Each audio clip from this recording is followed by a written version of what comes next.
നിലമ്പൂരിലെ നിലവിലെ സാഹചര്യം എന്ത് എന്നത് വിശദമായി തന്നെ വിശകലനം ചെയ്യാൻ ഞങ്ങളുടെ പ്രതിനിധി വിപിൻ സി വിജയനുണ്ട്. വിപിൻ, ഇങ്ങനൊരു തെരഞ്ഞെടുപ്പ് അത് പ്രഖ്യാപനമുണ്ടാകും എന്ന് നമ്മൾ കരുതിയിരുന്നു. ഒരു ഘട്ടത്തിൽ അതുണ്ടാകുമോ എന്നൊരു സംശയം വന്നു. ഇന്നിപ്പോൾ അപ്രതീക്ഷിതമായാണ് ഈ ദിവസം ഇങ്ങനെയൊരു പ്രഖ്യാപനം വന്നിരിക്കുന്നത്. എന്താണ് നിലവിൽ അവിടുത്തെ സാഹചര്യം? മൂന്ന് മുന്നണികളുടെയും പ്രതീക്ഷ ഏത് തരത്തിലാണ്? സ്ഥാനാർത്ഥി പ്രഖ്യാപനം എപ്പോഴുണ്ടാകും?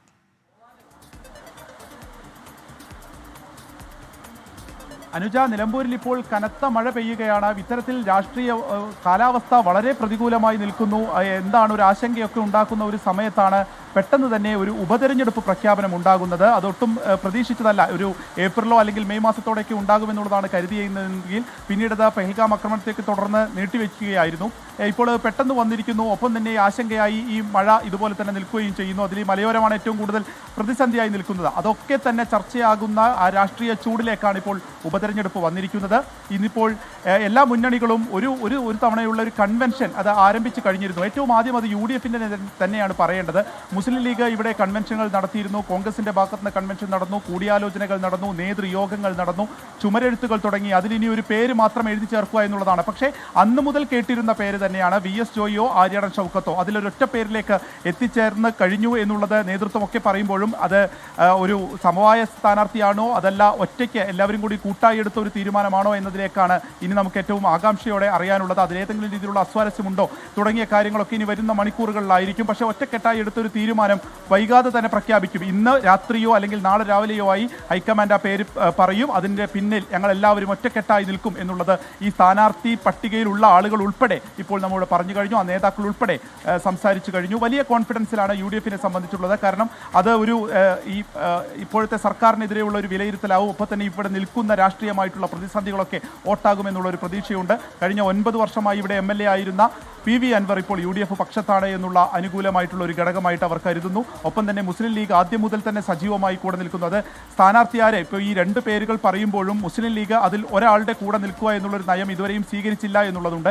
വിജയസാധ്യത മാത്രം പരിഗണിച്ചൊരു സ്ഥാനാർത്ഥിയെ കണ്ടെത്തൂ എന്നുള്ളതായിരുന്നു മുസ്ലിം ലീഗ് കോൺഗ്രസിനോട് ആവശ്യപ്പെട്ടത്. അങ്ങനെ ഒരു പേരിലേക്ക് എത്തിയെന്ന് പറയുന്നു. ഒപ്പം തന്നെ പുതിയ KPCC അധ്യക്ഷൻ വന്നതിന് ശേഷമുള്ള ആദ്യ ഉപതെരഞ്ഞെടുപ്പാണ്. അതൊരു അഭിമാന പോരാട്ടമായി UDF-ലെ അണികൾ കരുതുന്നു, കോൺഗ്രസിലെ അണികൾ കരുതുന്നു എന്നുള്ളത് കൂടിയാണ് UDF-നെ സംബന്ധിച്ച് പറയാനുള്ളത്. ഒപ്പം CPM-നെ സംബന്ധിച്ച് LDF-നെ സംബന്ധിച്ച് ഇപ്പോൾ ഇവിടുത്തെ ഏറ്റവും വലിയൊരു പ്രതിസന്ധി എന്ന് പറയുന്നത് നിലമ്പൂരിലെ ബൈപ്പാസ് ആയിരുന്നു. ആ ബൈപ്പാസിന് ധനാനുമതി തൊട്ട് ഒരു മാസം മുൻപാണ് നൽകിയത്. അപ്പോൾ അതൊക്കെ തന്നെ ഒരു അനുകൂല ഘടകമാവും. ഈ തിരഞ്ഞെടുപ്പിൽ ഈ സർക്കാർ നടത്തിയിട്ടുള്ള എല്ലാ വികസന പ്രവർത്തനങ്ങളുമായിരിക്കും മുന്നോട്ട് വയ്ക്കുക എന്നുള്ളത് ജില്ലാ സെക്രട്ടറി ഉൾപ്പെടെയുള്ളവർ ഇപ്പോഴും വളരെ കോൺഫിഡൻ്റ് ആയിട്ട് തന്നെ പറയുന്നു.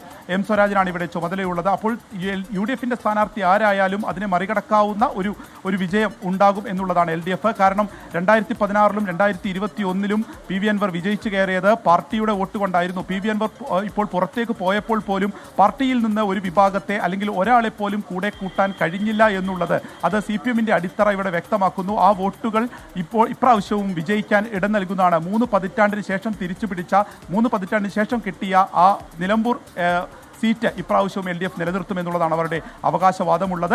ഒപ്പം തന്നെ BJP-യെ സംബന്ധിച്ച് ഇതുവരെയും കൺവെൻഷനോ അല്ലെങ്കിൽ മറ്റ് ഏതെങ്കിലും രീതിയിലുള്ള ഒരു തെരഞ്ഞെടുപ്പ് കാര്യങ്ങളിലേക്കോ അവർ ഇതുവരെയും കടന്നിട്ടില്ല.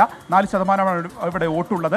ഇപ്പോൾ അവരുടെ പുതിയ അധ്യക്ഷൻ വന്നതിന് ശേഷമുള്ള ആദ്യ ഉപതെരഞ്ഞെടുപ്പാണ്. അവരെ സംബന്ധിച്ചും ആ ഒരു കരുത്ത് തെളിയിക്കേണ്ട ഒരു സ്ഥിതിയിലേക്ക് ഷോൺ ജോർജ്, നവ്യ ഹരിദാസ് എന്നിവരുടെ പേരുകളാണ് പ്രഥമ പട്ടികയിലായി നമ്മൾ കേൾക്കുന്നത്. അത് ഷോൺ ജോർജ് ആണെങ്കിൽ അത് സഭയുമായിട്ടുള്ള ഒരു അടുപ്പത്തിൻ്റെയൊക്കെ ആയിട്ട് പിന്നീട് വിശകലനം ചെയ്യപ്പെടാം.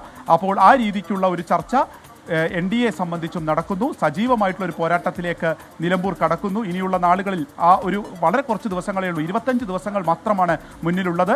അപ്പോൾ അതിൻ്റെ ആദ്യത്തെ ഘട്ടത്തിൽ ജൂൺ 2-ന് തന്നെ നാമനിർദ്ദേശ പത്രിക സമർപ്പിക്കണം എന്നുള്ളത് കൊണ്ട് തന്നെ വളരെ ആവേശത്തോടെ മുന്നണികളെല്ലാം തന്നെ സജീവമായി കഴിഞ്ഞു. അനുജ, അതാണ് എല്ലാ മുന്നണികളും 3 മുന്നണികളും ആവേശത്തോടെ തന്നെ തെരഞ്ഞെടുപ്പ് പോരിന് ഇറങ്ങുകയാണ്. കാലവർഷം തിമിർത്ത് പെയ്യുമ്പോഴാണ് അവിടെ തെരഞ്ഞെടുപ്പ് ചൂട് എന്നുള്ളതാണ്. വളരെ കുറച്ച് ദിവസങ്ങൾ മാത്രമേ ഉള്ളൂ. അതുകൊണ്ട് പ്രചാരണവും കൊഴുത്തതാകും.